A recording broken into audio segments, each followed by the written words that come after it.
तो बेटा हम लोग पहुंचे कैश फ्लो स्टेटमेंट पे, सम्स वाले पेजेस। ठीक है, ये हमारा क्वेश्चन 1 है सुधीर प्रकाशन का।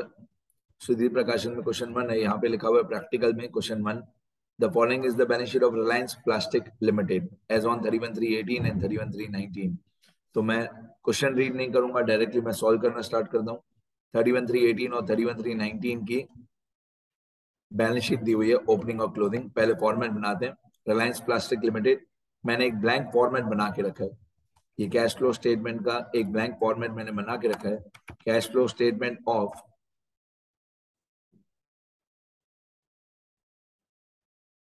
ये cash flow statement of Reliance Plastic limited. तो मैं यहाँ पे लिखूंगा रिलायंस प्लास्टिक्स लिमिटेड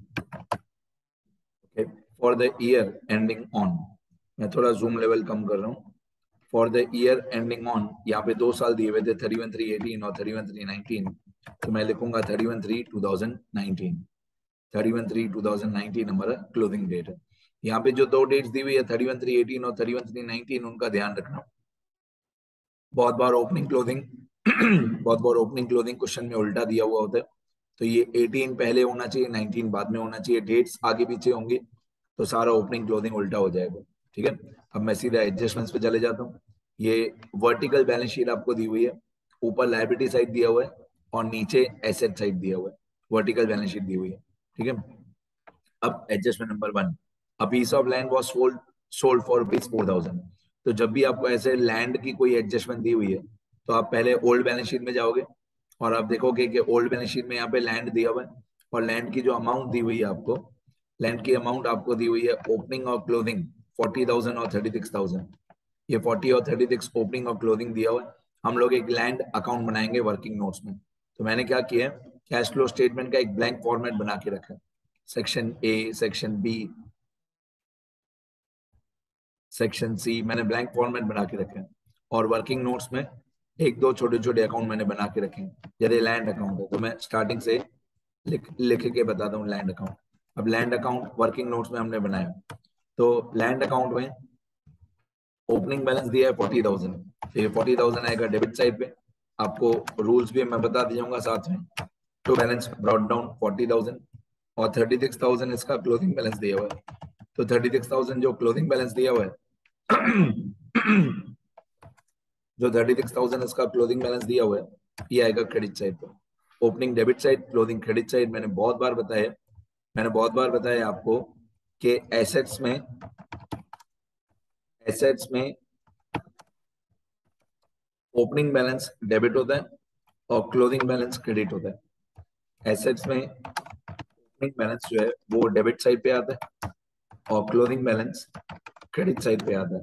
लायबिलिटीज में उल्टा होता है, लायबिलिटीज में ओपनिंग बैलेंस क्रेडिट साइड पे आता है। ये तो बचपन से सीखा है आप लोगों ने। लायबिलिटीज में ओपनिंग बैलेंस क्रेडिट साइड पे आता है और क्लोजिंग बैलेंस डेबिट साइड पे आता है। डन तो ये चीज का ध्यान रखना हमेशा। ओके, अब लैंड अकाउंट हमने बनाया, ओपनिंग 40,000 डेबिट, क्लोजिंग 36,000 क्रेडिट। अब एक लैंड, पीस ऑफ लैंड हम लोगों ने बेचा कितने में, 4,000 में। यहाँ पे क्वेश्चन में लिखा हुआ है ये, a piece of land was sold at ₹4,000। अब क्वेश्चन बनाने वाले ने गलती क्या की है कि ये पीस ऑफ लैंड जो है वो कितनी कॉस्ट प्राइस का था, कितनी उसकी बुक वैल्यू थी, वो सब कुछ बताया नहीं है। सिर्फ इतना लिखा हुआ है कि हमने पीस ऑफ लैंड 4,000 में बेच दिया। तो हम ऐसा अज्यूम करेंगे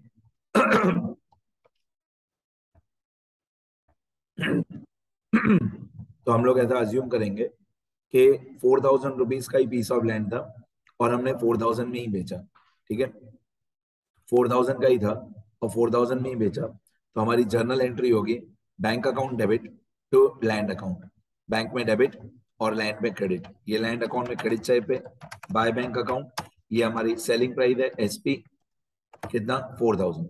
हम ऐसा अज्यूम करेंगे कि 4,000 का ही लैंड था, 4,000 में ही बेचा, तो लैंड में हो जाएगा क्रेडिट और बैंक में हो जाएगा डेबिट। अब कौन सी बैंक, हमारे पास 3 बैंक होते हैं, ऑपरेटिंग, इन्वेस्टिंग, फाइनेंसिंग। तो ये कौन सी बैंक में आएगा, ये इन्वेस्टिंग में आएगा, sale of land. Sale of land section B में, इन्वेस्टिंग एक्टिविटीज में डेबिट साइड पे आएगा कैश एंड फ्लो में, के पैसे हमारे पास आए 4000 रुपए, तो बैंक में डेबिट और लैंड में क्रेडिट। ये फर्स्ट एडजस्टमेंट हो गया। अभी सेकंड एडजस्टमेंट, सेकंड में लिखा हुआ है the provision for depreciation against building was ₹7,000। तो मैं सबसे पहले एक बिल्डिंग अकाउंट बना लूंगा, 7,000 provision for depreciation against building. अब मैं पहले बिल्डिंग अकाउंट बनाऊंगा, उसके लिए मेरे को बिल्डिंग का ओपनिंग और क्लोजिंग चाहिए। मेरे को बिल्डिंग का ओपनिंग और क्लोजिंग चाहिए, तो बिल्डिंग का ओपनिंग और क्लोजिंग है 37 और 56। तो बिल्डिंग अकाउंट बनाएंगे, ओपनिंग क्लोजिंग लिखेंगे 37 और 56। वर्किंग नोट्स में जाएंगे,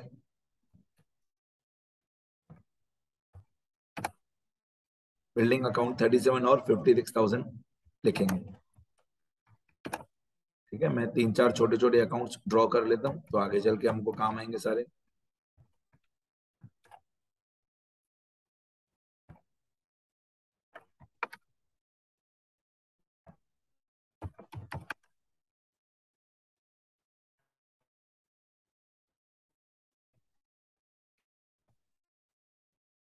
मैं 3-4 छोटे अकाउंट्स ड्रॉ कर लेता हूँ, सुनना ध्यान से, तो आगे चल के तो वर्किंग नोट्स में काम आएंगे सारे अकाउंट्स।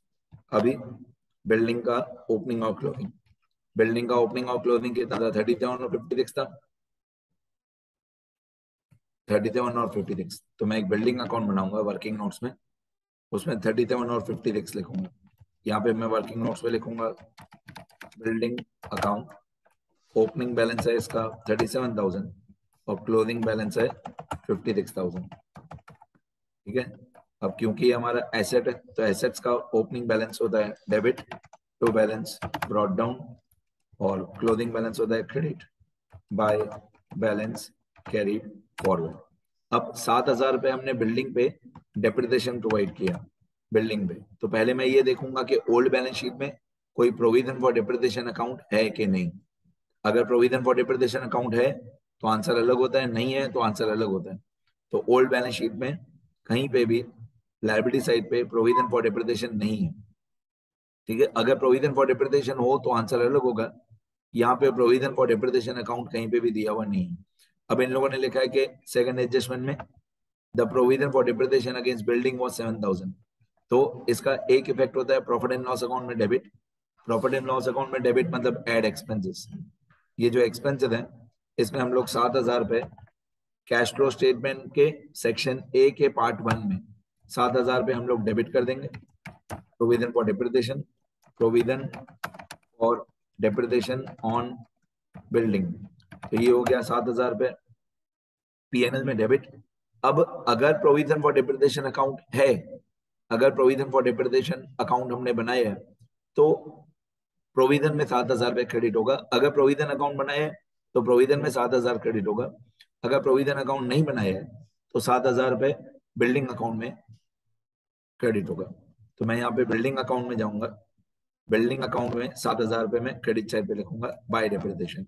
अब ये जो बिल्डिंग अकाउंट हम लोग बना रहे हैं इसको टैली अभी नहीं करेंगे। सारे के सारे अकाउंट जो वर्किंग नोट्स में हमने बनाए हैं वो अभी टैली नहीं होंगे। ये जब लास्ट में बैलेंसिंग करेंगे तब ये वाला अकाउंट टैली करेंगे। ऑब्वियसली बिल्डिंग अकाउंट में डिफरेंस आ रहा है डेबिट साइड पे, पर अभी टैली नहीं करेंगे। आगे सेकंड एडजस्टमेंट थी प्रोविजन फॉर डेप्रिसिएशन, तो मैंने एक इफेक्ट किया पीएनएल में डेबिट, एक इफेक्ट किया बिल्डिंग में क्रेडिट। फिर थर्ड एडजस्टमेंट में लिखा है provision was made for income tax at ₹19,000 during the year. इतना हमने provision for income tax create किया, मतलब amount transfer to provision for income tax 19,000। अब इसका एक प्रोविजन फॉर टैक्स यहाँ पे आपको क्वेश्चन में दिया हुआ है, provision for tax liability side पे ऊपर दिया हुआ है। इसका ओपनिंग और क्लोजिंग आपको दिया हुआ है 16,000 और 18,000। अब क्योंकि ये लायबिलिटी है तो लायबिलिटी में ओपनिंग बैलेंस होगा क्रेडिट, क्लोजिंग होगा डेबिट। तो मैं एक प्रोविजन फॉर टैक्सेशन अकाउंट बनाऊंगा 16 और 18, प्रोविजन फॉर टैक्सेशन। एक नया अकाउंट बनाऊंगा मैं 16 और 18 provision for taxation account.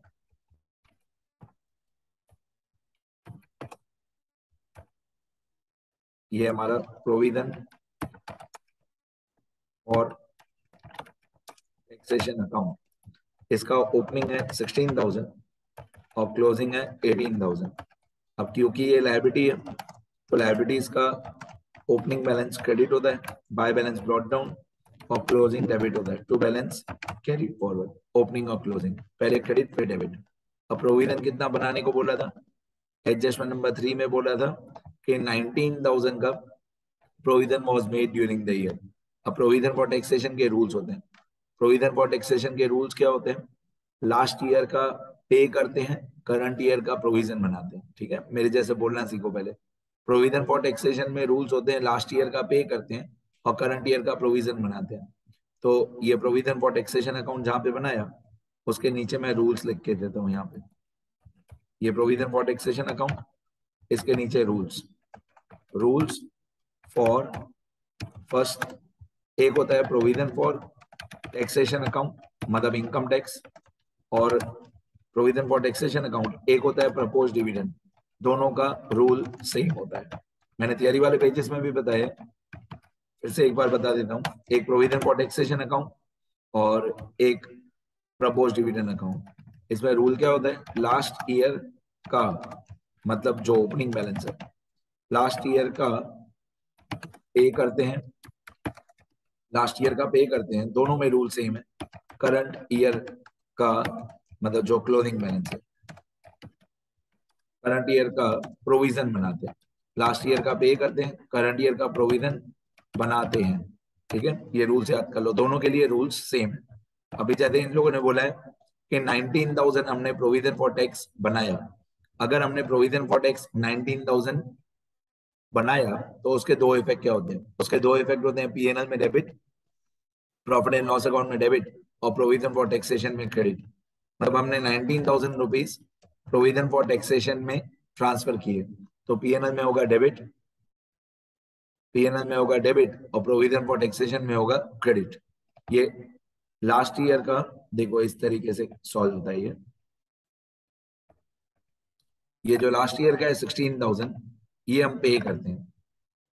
Last year का 16,000 ये वाला, ये हम पे करेंगे, तो इसको उल्टा कर देंगे और यहाँ पे डेबिट साइड पे लिखेंगे to bank, to bank account. Amount में बताऊंगा, अमाउंट थोड़ी देर के बाद बताऊंगा, पर फिलहाल ऐसे याद करो कि जो ओपनिंग बैलेंस है, मतलब लास्ट ईयर का, इसको हम पे करते हैं।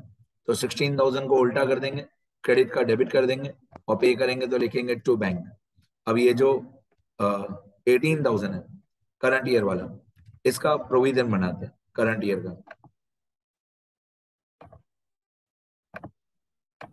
ये जो 18,000 है करंट ईयर का, इतना हम लोग प्रोविजन बनाएंगे। तो इधर इधर क्रेडिट साइड पे आता है by profit and loss account. तो करंट ईयर का जो 18,000 है उसके सामने प्रोविजन बनता है, मतलब दोनों को उल्टा कर देते हैं। लास्ट ईयर वाला क्रेडिट का डेबिट कर देते हैं, उसको बोलते हैं टू बैंक। करंट ईयर वाला डेबिट का क्रेडिट कर देते हैं, उसको बोलते हैं बाय पीएनएल। अब अगर अमाउंट दी हुई है एडजस्टमेंट में कि 19,000 का प्रोविजन बनाया, तो अमाउंट 19,000 आएगी। और अगर अमाउंट नहीं दी हुई है, अगर अमाउंट नहीं दी हुई है, तो ये जो 18,000 है वही सेम अमाउंट 18,000 यहाँ पे आएगी। मैं फिर से बोलता हूँ, अगर एडजस्टमेंट में अमाउंट दी हुई है 19,000 का प्रोविजन बनाओ, तो 19 का ही बनाओ। और अगर अमाउंट नहीं दी हुई है तो 18 का 18 रिवर्स हो जाएगा, 16 का 16 रिवर्स हो जाएगा। ठीक है, तो यहाँ पे अमाउंट दी हुई है, यहाँ पे बोला हुआ है कि 19,000 का प्रोविजन फॉर टैक्स बनाओ, तो 19,000 यहाँ पे होगा क्रेडिट, तो पीएनएल में होगा debit. Profit and loss account में debit side, profit and loss account में डेबिट साइड पे हम लिखेंगे, मतलब ऐड एक्सपेंसेस में, ऐड एक्सपेंसेस में 19,000 का प्रोविजन हमने बनाया 19,000। तो यहाँ पे मैं लिखूंगा सेकंड नंबर, प्रोविजन और टैक्सेशन, इसको बोलते हैं करंट ईयर। ठीक है, अभी यही अकाउंट पहले टैली कर देता हूँ, यदि और डिटेल में पता चल जाए। इसी अकाउंट को पहले टैली कर देता हूँ, ये प्रोविजन फॉर टैक्सेशन अकाउंट। तो करंट ईयर का 18,000 के सामने हमने 19,000 का प्रोविजन बनाया। अभी इस अकाउंट को मैं टैली कर देता हूँ, डेबिट टोटल और क्रेडिट टोटल कर देता हूँ। तो प्रोविजन फॉर टैक्सेशन में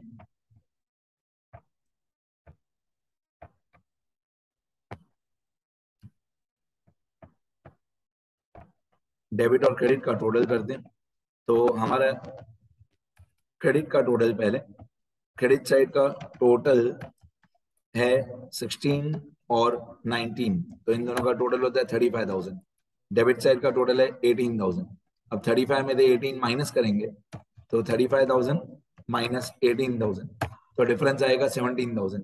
ये जो डिफरेंस आया 17,000, आपको मालूम है, मैं एक क्वेश्चन मार्क लगा दूं, क्वेश्चन मार्क मतलब डिफरेंस, जो डेबिट और क्रेडिट का डिफरेंस है, तो जो डिफरेंस है 17,000, इतना पैसा हम पे करेंगे, इतना प्रोविजन फॉर टैक्स का पैसा हम पे करेंगे, ठीक है। अब 17,000 यहाँ पे होगा डेबिट, तो क्रेडिट कहाँ पे होगा? क्रेडिट होगा बैंक में। तो हमारे पास 3 बैंक है, तो ये कौन सी बैंक में क्रेडिट होगा? ये सेक्शन ए की ये सेक्शन ए की लास्ट लाइन में पेमेंट ऑफ टैक्सेस में आएगा, सेक्शन ए लास्ट लाइन। तो सेक्शन ए की, ये सेक्शन ए है हमारा, इसका पार्ट 3 होता है, उसमें होता है लेस पेमेंट ऑफ टैक्सेस, ये part 3 less payment of taxes, उसमें हम लोग ये 18,000 पे करेंगे, मतलब ये हमने लास्ट ईयर का पे किया, ठीक है।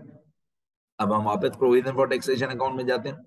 देखो प्रोविजन फॉर टैक्सेशन में ये ओपनिंग और क्लोजिंग दिया हुआ था, अच्छा सॉरी यहाँ पे 17,000 है, मैंने भूल से ऊपर 18 लिखा है, तो बैंक में 17,000 है, मैं अमाउंट चेंज कर देता हूँ, मेरी गलती है।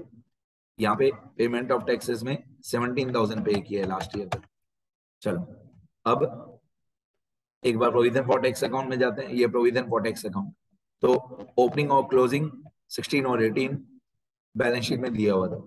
एडजस्टमेंट में लिखा हुआ था कि 19,000 का प्रोविजन बनाओ, तो 19,000 का प्रोविजन बनाओ तो पीएनएल में डेबिट और प्रोविजन फॉर टैक्स में क्रेडिट, और हमने ये डिफरेंस फाइंड आउट किया डेबिट साइड पे 17,000। अब 17,000 यहाँ पे डेबिट, तो बैंक में क्रेडिट, कौन सी बैंक? सेक्शन ए की लास्ट लाइन 17,000। चलो तो रूल्स ये याद कर लो, लास्ट ईयर का पे करते हैं, करंट ईयर का प्रोविजन बनाते हैं। आगे फिर एडजस्टमेंट 3 हो जाने के बाद अभी adjustment 4, dividend of ₹10,000 was paid during the year. पहले ऊपर आप देख लो कोई डिविडेंड का, प्रपोज डिविडेंड का अकाउंट तो नहीं दिया हुआ है, नहीं दिया हुआ है। लायबिलिटी साइड पे कोई प्रपोज डिविडेंड वगैरह अकाउंट ओपनिंग क्लोजिंग दिया हुआ नहीं है, तो इधर लिखा हुआ है कि हम लोगों ने कितना पे किया 10,000।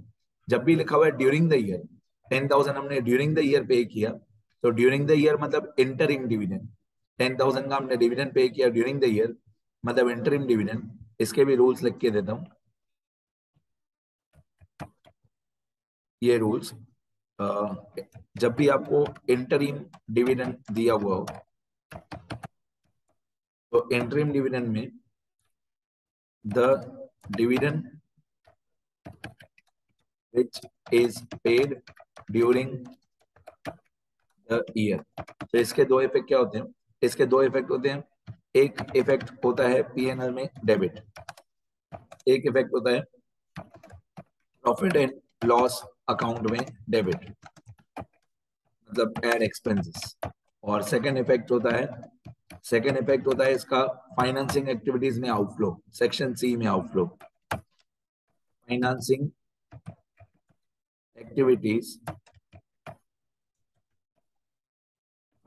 एक्टिविटीज में मतलब सेक्शन सी में कैश आउटफ्लो, कि इतना पैसा हमने पे किया। तो जब भी आपको क्वेश्चन में इंटरिम डिविडेंड पे किया दिया हुआ है कि हमने इंटरिम डिविडेंड पे किया, तो दो इफेक्ट, पीएनएल में डेबिट एड एक्सपेंसेस और सेक्शन सी में आउटफ्लो। तो अमाउंट दी हुई थी इसकी 10,000, इसके अमाउंट दी हुई थी वाली 10,000, तो पीएनएल में डेबिट मतलब एड एक्सपेंसेस में third number interim dividend paid, interim dividend paid कितना 10,000, तो 10,000 हमने इंटरिम डिविडेंड पे किया तो पीएनएल में डेबिट, और सेक्शन सी में फाइनेंसिंग एक्टिविटी में क्रेडिट, फाइनेंसिंग में आउटफ्लो 10,000 ये हमने पे किया। Number 1 interim dividend paid 10,000 done. अभी चारों एडजस्टमेंट हमारी कंप्लीट हो गई, चारों एडजस्टमेंट कंप्लीट हो गई।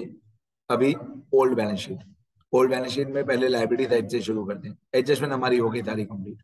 ओल्ड बैलेंस शीट को मैं ट्रायल बैलेंस भी बोलता हूँ, तो यहाँ पे आप लोगों को सबसे पहले दिया हुआ है equity share capital. Equity share capital का अकाउंट बनाने की जरूरत नहीं है, सुनते जाओ ध्यान से। इक्विटी शेयर कैपिटल में ओपनिंग दिया हुआ है 1 लाख और क्लोजिंग दिया है 1,20,000, मतलब 20,000 रुपीज का इक्विटी शेयर कैपिटल बढ़ गया। तो क्यों बढ़ गया? बढ़ गया 20,000 तो क्यों बढ़ गया? क्योंकि हमने इक्विटी शेयर कैपिटल इश्यू किया होगा, और अगर हमने इक्विटी शेयर कैपिटल इश्यू किया होगा तो हमको पैसे मिले होंगे, मतलब फाइनेंसिंग में इनफ्लो, फाइनेंसिंग एक्टिविटीज में इनफ्लो में आएगा 20,000। याद रखना ओपनिंग बैलेंस और closing balance cash flow statement में नहीं आता, कैश फ्लो स्टेटमेंट में आता है इन दोनों का डिफरेंस, तो इन दोनों का डिफरेंस कितना है 20,000। तो 20,000 रुपीज का हमने इक्विटी शेयर कैपिटल इश्यू किया, तो ये फाइनेंसिंग एक्टिविटीज में इनफ्लो में आएगा। सेक्शन सी में 20,000 इनफ्लो में आएगा कि हमने इक्विटी शेयर कैपिटल इश्यू किया। तो financing inflow issue of equity share capital, 20,000 का इक्विटी शेयर कैपिटल हमने इश्यू किया।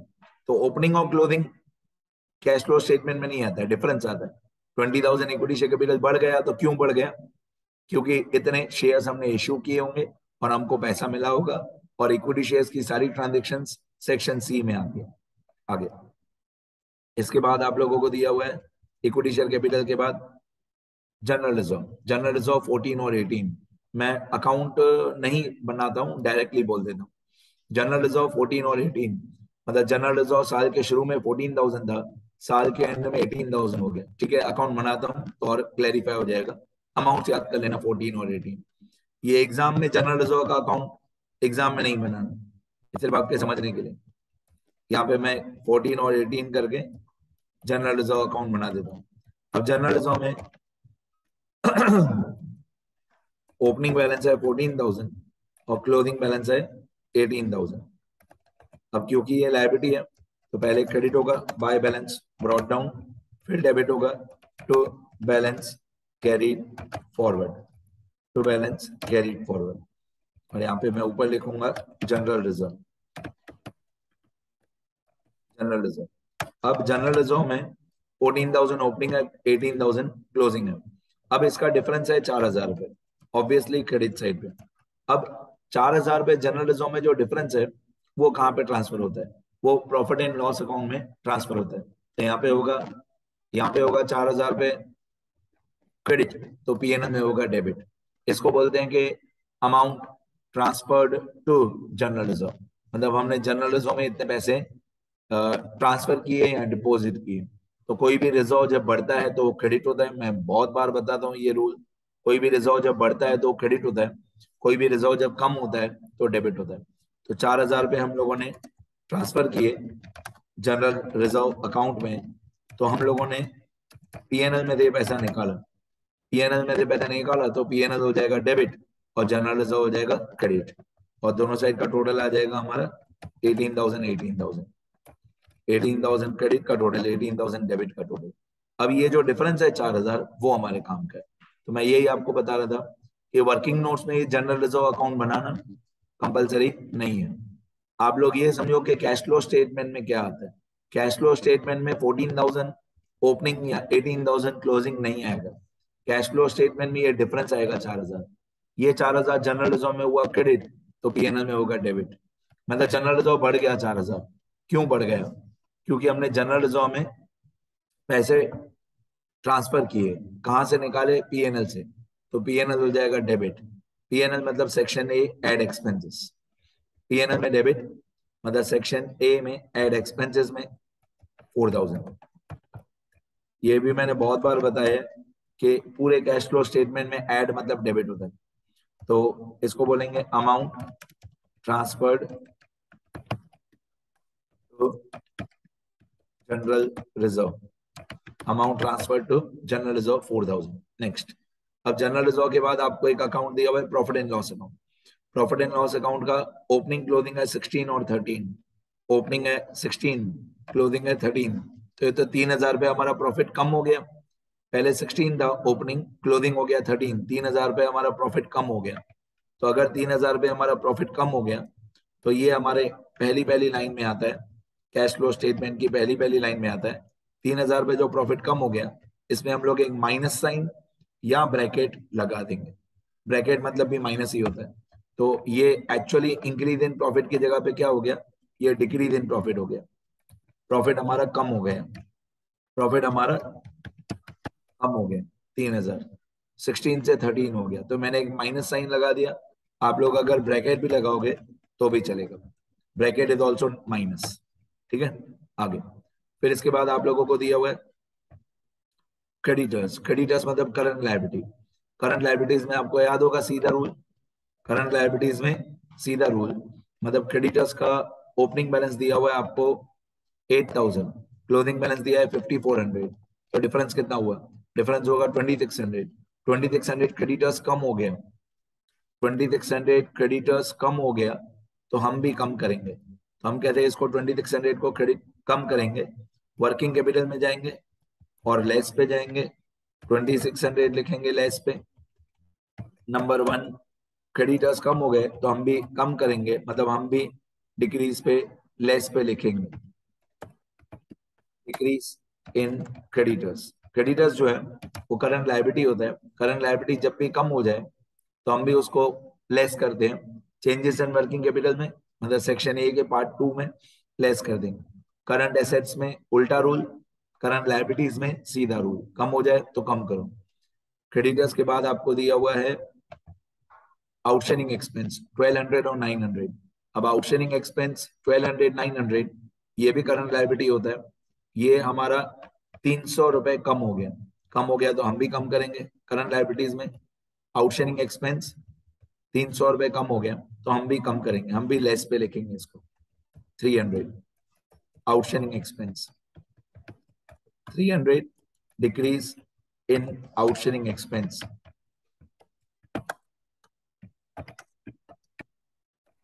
Decrease in outstanding expense 300।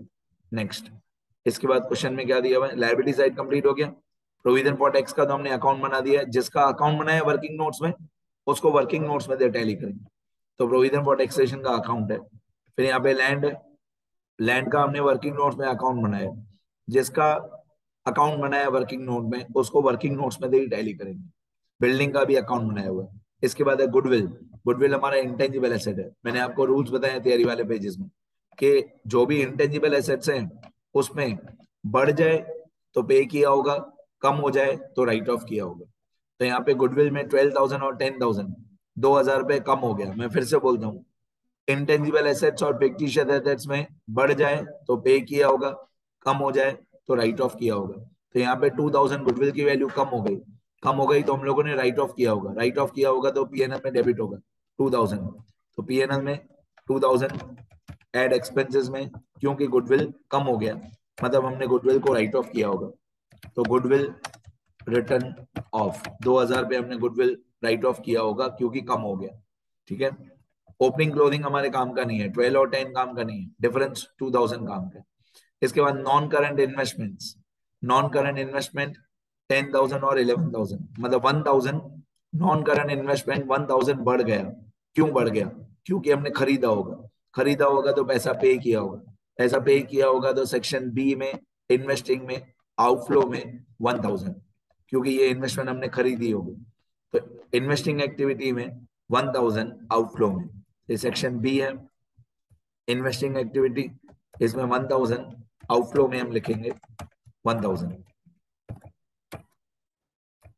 Purchase of non current investments, non current investments हमने खरीदा 1,000 का। आगे इसके बाद आप लोगों को दिया हुआ है क्वेश्चन में स्टॉक, स्टॉक मतलब करंट एसेट 30,000 और 25,400, तो 30,000 में से 25,400 माइनस कर दो तो डिफरेंस आता है 4,600। 4,600 का स्टॉक हमारा कम हो गया, तो 4,600 का स्टॉक हमारा कम हो गया। करंट एसेट्स में उल्टा रूल, करंट एसेट में उल्टा रूल, 4,600 स्टॉक कम हो गया तो हम बढ़ाएंगे, बढ़ाएंगे मतलब हम ऐड पे लिखेंगे 4,600। तो वर्किंग कैपिटल में ऐड पे 4,600 स्टॉक कम हो गया तो हम लिखेंगे डिक्रीज इन स्टॉक। स्टॉक 4,600 कम हो गया तो हम बढ़ा देंगे, मतलब हम ऐड पे लिखेंगे 4,600।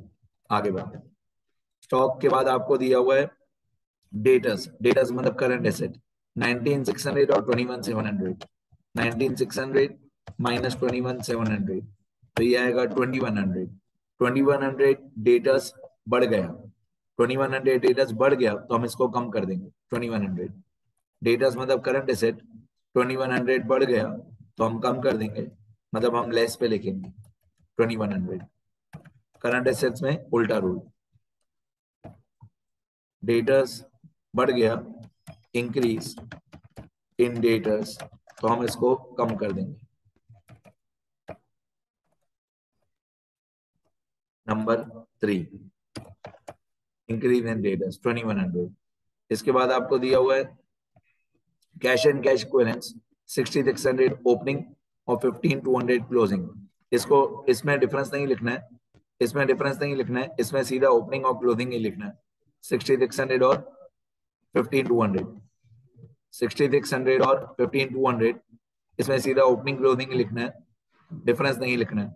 6600 और 15200, तो 6600 ओपनिंग और 15200 क्लोजिंग। ओपनिंग और क्लोजिंग 6600 और 15200, ये ओपनिंग क्लोजिंग हो गया हमारा। इसमें डिफरेंस नहीं लिखते हैं, सीधा ओपनिंग वाला ओपनिंग में, क्लोजिंग वाला क्लोजिंग में। आगे बस एंट्रीज हमारी कंप्लीट हो गई, एडजस्टमेंट्स भी हो गई, ओल्ड बैलेंस शीट भी कंप्लीट हो गया। इसके बाद हम लोग वर्किंग नोट्स को टैली करेंगे।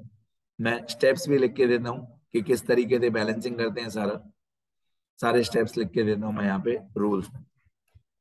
ये रूल्स फॉर या steps for solving the example of cash flow statement. मतलब जब भी आप कैश फ्लो स्टेटमेंट सॉल्व कर रहे हो तो पहला स्टेप होता है आप एडजस्टमेंट्स को सॉल्व करो, दूसरा स्टेप होता है दोनों बैलेंस शीट को सॉल्व करो, ओपनिंग और क्लोजिंग, जो ओल्ड बैलेंस शीट है ओपनिंग और क्लोजिंग उसका डिफरेंस निकालो सारी अमाउंट्स का, ओल्ड बैलेंस शीट। तीसरा स्टेप होता है आपने जो वर्किंग नोट्स में अकाउंट्स बनाए हैं, वर्किंग नोट्स में जो सारे अकाउंट्स बनाए हैं उनको टैली करो। और फाइनली चौथा स्टेप होता है सेक्शन ABC, मतलब फाइनली लास्ट में आपको कैश फ्लो स्टेटमेंट को टैली करना है। ये आपके स्टेप्स होते हैं, steps for solving example of cash flow statement. ठीक है, अब जो भी सब मैंने रूल्स लिखे हैं वो सब आपको थियरी वाले पेजेस में लिखने हैं। ठीक है, अब बाकी बचा इस क्वेश्चन का बैलेंसिंग, वो मैं नेक्स्ट वीडियो लेक्चर में बताऊंगा। बाकी मैंने सब कुछ कंप्लीट कर दिया, आप लोग लिख सकते हो सारा, अभी लिख लो जितना मैंने इस वीडियो लेक्चर में बताया। बैलेंसिंग नेक्स्ट वीडियो में बताऊंगा। एक बार मैं स्क्रॉल कर देता हूँ, सारा यहाँ तक लिख लेना।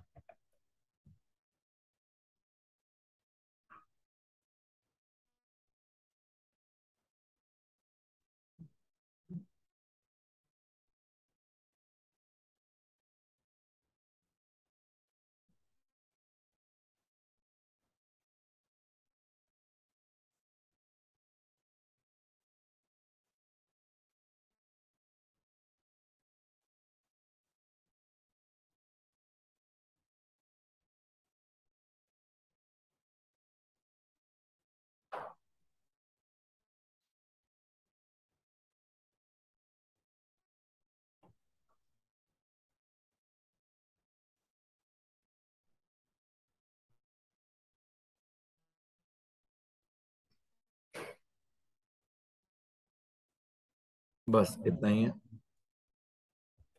ठीक है, इतना लिखो सब लोग। नेक्स्ट वीडियो लेक्चर में 2-5 मिनट लगेंगे इसको बैलेंसिंग करने में, उसका मैं अलग वीडियो बनाऊंगा।